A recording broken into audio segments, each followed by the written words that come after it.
There is a quiet frustration many people carry but rarely name. It doesn't scream, it doesn't collapse into despair. It simply whispers in the background of everything you do. You read the books, you watch the videos, you reflect, you grow, you improve, and yet something still feels unfinished. It's not that life is bad, it's that life feels incomplete. This confusion is not a personal failure. It is not a lack of discipline or intelligence. It is not because you haven't tried hard enough. It exists because most people are taught how to move forward, but never taught what they are moving through. We talk about success, happiness, purpose, healing, but rarely about the levels of consciousness that silently shape how we experience all of it. You don't experience life directly, you experience it through a lens, and until that lens changes, no external improvement will ever feel final. Freedom doesn't begin with changing your life. It begins with understanding where you are perceiving life from. The first layer of human consciousness is the most ancient, the most automatic, and the most invisible while you're inside it. This is the level of survival awareness. At this level, life is reduced to one unspoken question: how do I stay safe? Safety doesn't only mean physical danger. It includes financial stability, predictability, control, routine, certainty. When survival awareness dominates, the nervous system leads the mind. Reactions come before reflection. Fear arrives faster than reason. You may recognize this level not through dramatic moments, but through subtle patterns. The constant scanning for problems, the tension when plans change, the discomfort with uncertainty, the need to know what happens next. Here, identity is tightly bound to the body and its conditions. If the body feels threatened, you feel threatened. If comfort is disrupted, you feel destabilized. There is nothing wrong with this level. Without it, humanity would not exist. But when a person never moves beyond it, life becomes narrow. Choices are no longer guided by meaning, they are guided by risk avoidance. Dreams shrink into practicality. Curiosity gives way to caution. Freedom becomes a postponed idea. Many people remain here their entire lives without realizing it. From the outside, they appear responsible, disciplined, grounded. From the inside, they feel constantly braced, as if something could go wrong at any moment. And eventually, even safety stops feeling safe.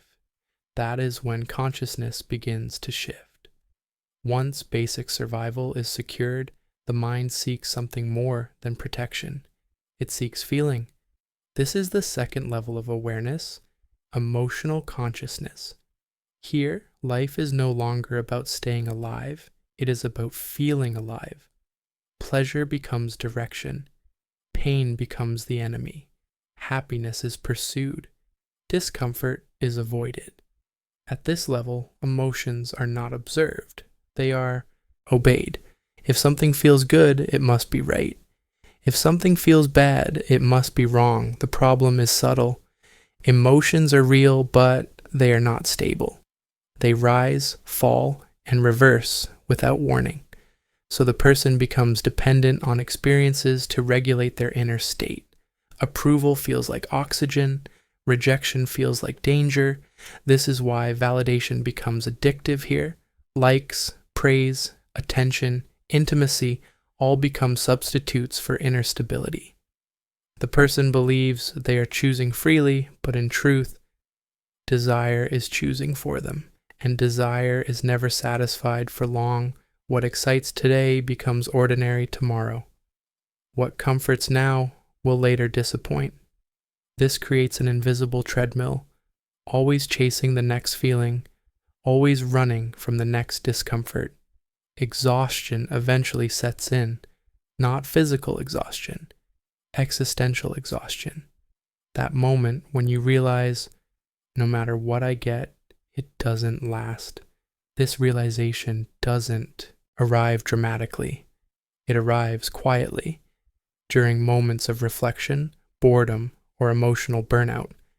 And when it does, consciousness looks for something more reliable than emotion. It looks for understanding. This is where the third level begins: intellectual consciousness. Here, thought takes control. Logic replaces impulse. Analysis replaces reaction. Life becomes something to figure out. The mind constructs explanations, frameworks, identities. I am this kind of person. I believe this. I don't believe that. Clarity feels empowering. For the first time, emotions seem manageable, explained, categorized, rationalized. But with this clarity comes a new prison, the prison of identity. Thought creates an image of self and then defends it. Opinions harden. Beliefs become armor. Being right becomes more important than being free. The mind seeks certainty because uncertainty threatens its authority. And yet, no amount of thinking ever fully resolves the unease beneath it. The intellect can explain pain, but it cannot dissolve it. Eventually, a deeper discomfort appears. Not emotional chaos, not survival fear, but a silent question thought cannot answer. Is this all there is? This question does not come from weakness, it comes from honesty, and it marks the beginning of a deeper journey. In this session, you've seen 3 foundational levels of consciousness: survival, where fear governs; emotion, where desire governs; thought, where identity governs. Each level feels like progress compared to the last. Each offers more control, more awareness, more complexity. But none offer true freedom, because at every stage so far, something is still in charge of you. The body, the emotion, the mind. Freedom has not yet appeared, only refinement, and that realization is not discouraging. It is necessary, because once you see that improvement is not the same as liberation, consciousness begins preparing for a deeper shift. In the next session, we will explore what happens after identity begins to crack, when belonging, intuition, and meaning take center stage, and why even spiritual growth can become another invisible cage. If this resonated with you, simply like the video, nothing more. Just that small signal tells the algorithm and yourself that this path matters. At some point, the identity you carefully built begins to feel heavy. You know who you are supposed to be. You know how to think. You know how to explain yourself. And yet, the explanation no longer satisfies. The mind has done its job well. It organized chaos. It created structure.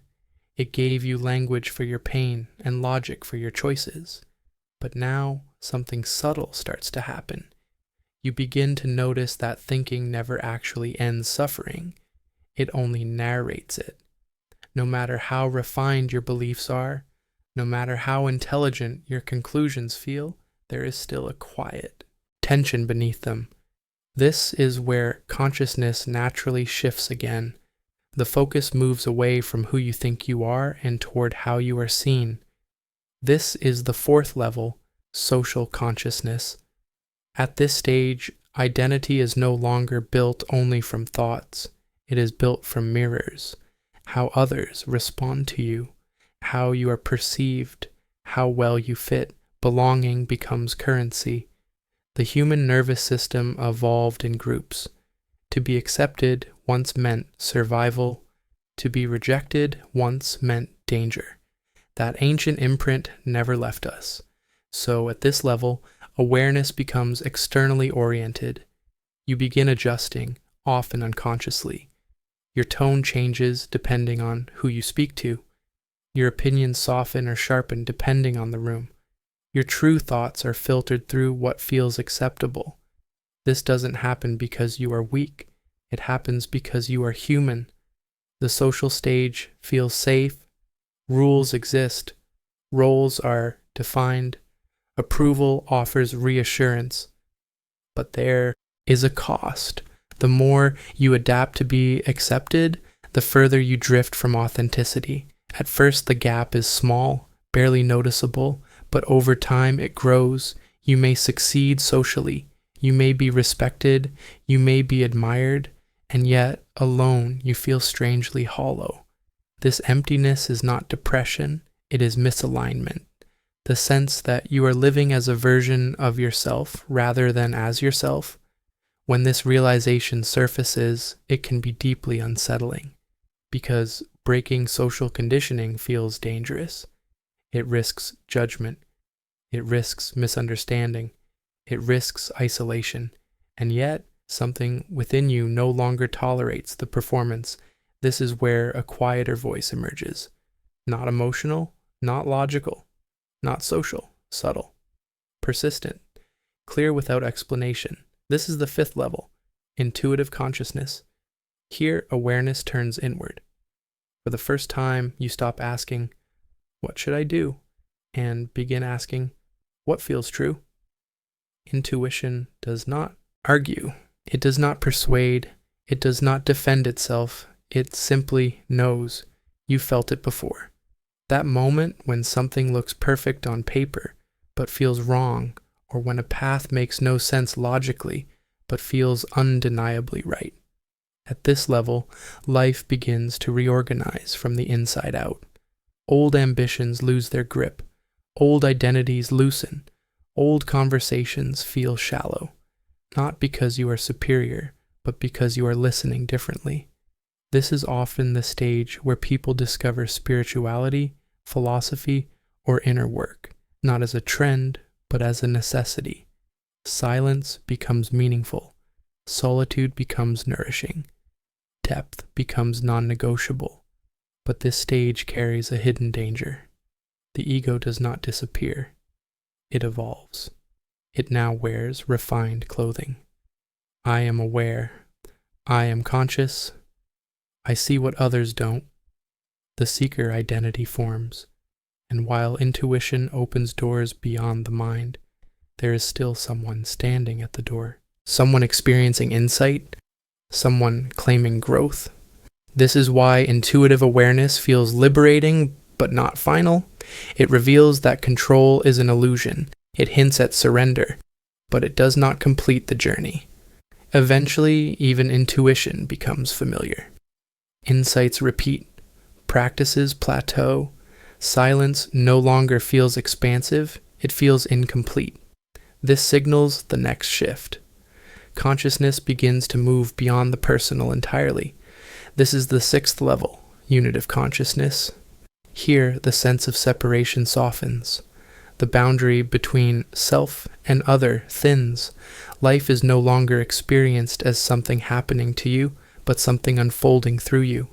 Compassion becomes natural, not forced.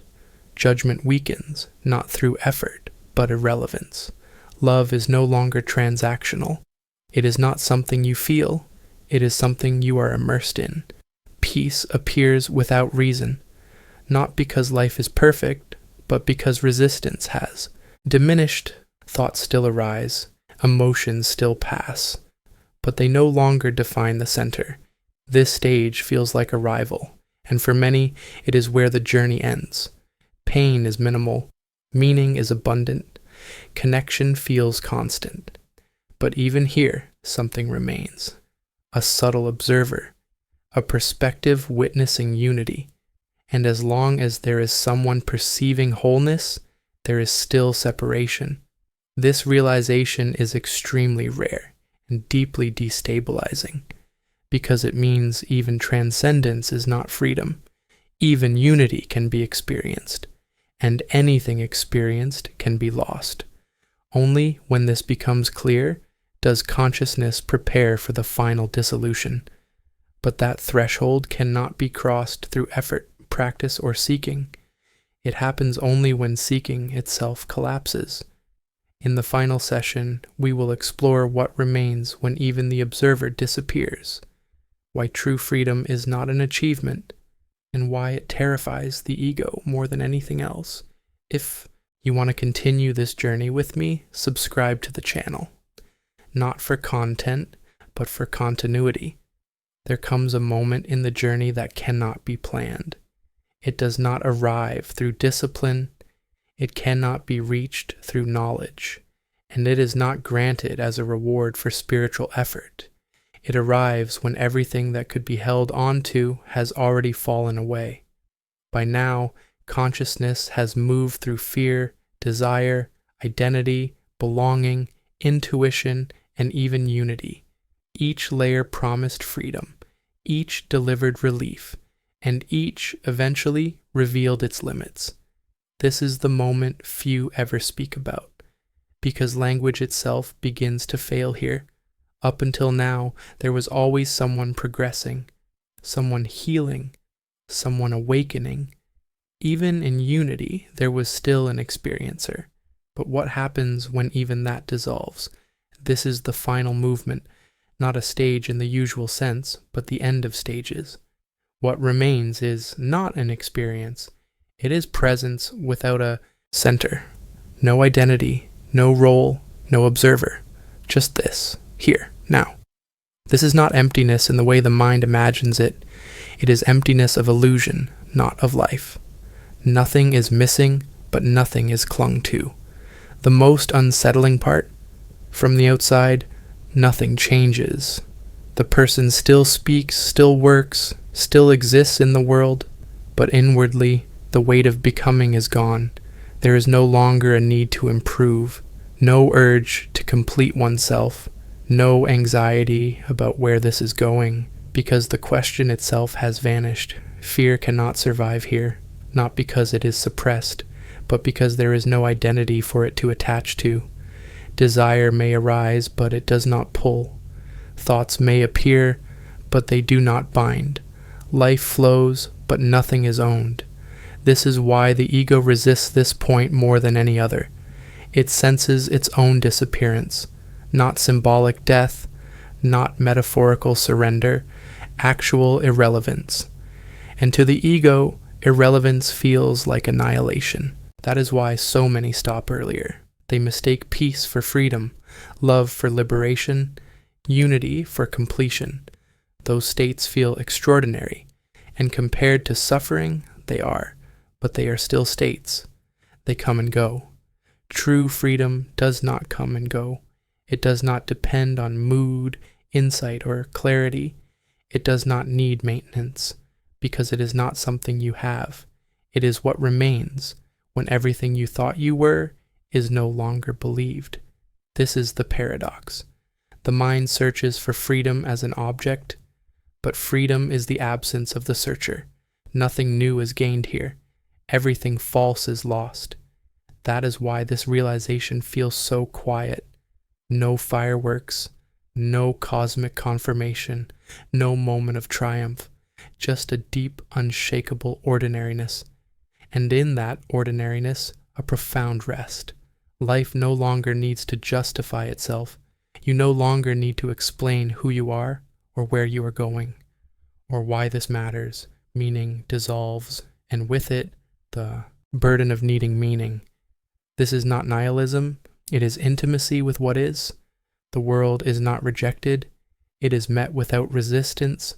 Suffering still exists, but it is no longer personal. Pain may arise, but it does not define. Loss may occur, but it does not fracture, because nothing essential can be taken. This is why only this final realization brings true freedom. Every previous level refined the self. This dissolves it. Every previous level added clarity. This removes the one who needed clarity. And yet, nothing is lost.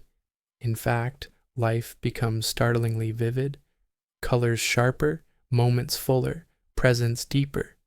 Not because something mystical was added, but because nothing stands in the way. You were never meant to become free. Freedom was never ahead of you. It was obscured by layers of identification. Body, emotion, thought, role, seeker, observer. When those layers fall away, what remains does not announce itself. It simply is, and it has always been. If you're listening to this and wondering where you are on this journey, don't answer that question. The one who tries to locate themselves is the same one that must dissolve. Instead, notice this. Right now, before any thought appears, before any conclusion forms, before any identity speaks, there is awareness, effortless, silent, unmoved. That is not a state. That is what you are. Everything else was temporary. And if this resonated with you, if something in you recognized itself rather than learned something new, leave a comment.